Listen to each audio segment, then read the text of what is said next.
সম্প্রতি চট্টগ্রাম বন্দর ব্যবস্থাপনা বিদেশি একটি কোম্পানির হাতে তুলে দেওয়ার উদ্যোগকে ঘিরে শুরু হয়েছে তীব্র বিতর্ক। বন্দর ব্যবস্থাপনার যারা পৃথিবীর সেরা যারা, তাদের হাতে দিয়ে দিতে হবে যেভাবেই হোক। মানুষ যদি রাজি না থাকে তাদেরকে রাজি করাতে হবে। মানুষকে রাজি করে করার দরকার নেই, রাজি করিয়ে করতে হবে। কারণ এমন একটা বিষয়, এটা পুরো জিনিসটা শুনলে রাজি হওয়ার কোনো কারণ নেই।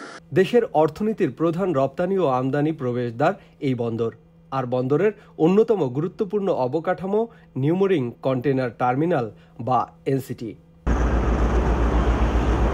চট্টগ্রাম বন্দর বাংলাদেশের অর্থনীতির চালিকা শক্তি। দেশের মোট আমদানি রপ্তানির প্রায় 90% হয়ে থাকে এই বন্দরের মাধ্যমে। বর্তমানে এই টার্মিনালের ব্যবস্থাপনা নিয়ে উঠেছে নানা প্রশ্ন। একটি দুবাই ভিত্তিক আন্তর্জাতিক কোম্পানির হাতে ব্যবস্থাপনা তুলে দেওয়ার উদ্যোগ আবারও নতুন করে আলোচনায় এসেছে। বিগত আওয়ামী লীগ সরকারের আমলেই এনসিটির ব্যবস্থাপনা পিপিপি বা পাবলিক প্রাইভেট পার্টনারশিপের আওতায় বিদেশি কোম্পানির হাতে দেওয়ার উদ্যোগ নেওয়া হয়েছিল, যদিও তা বাস্তবায়িত হয়নি।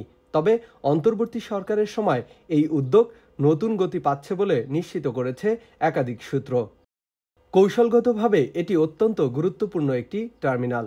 এর নিয়ন্ত্রণ যদি বিদেশি কোম্পানির হাতে চলে যায়, তবে দেশের সার্বভৌম বাণিজ্যিক স্বার্থ মারাত্মকভাবে ক্ষতিগ্রস্ত হতে পারে।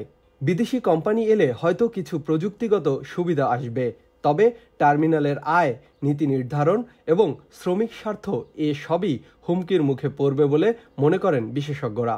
নাগরিক সমাজের অনেকেই বলছেন, জাতীয় স্বার্থ রক্ষায় এই ধরনের সিদ্ধান্তে ব্যাপক পর্যালোচনা ও অংশগ্রহণমূলক আলোচনা জরুরি।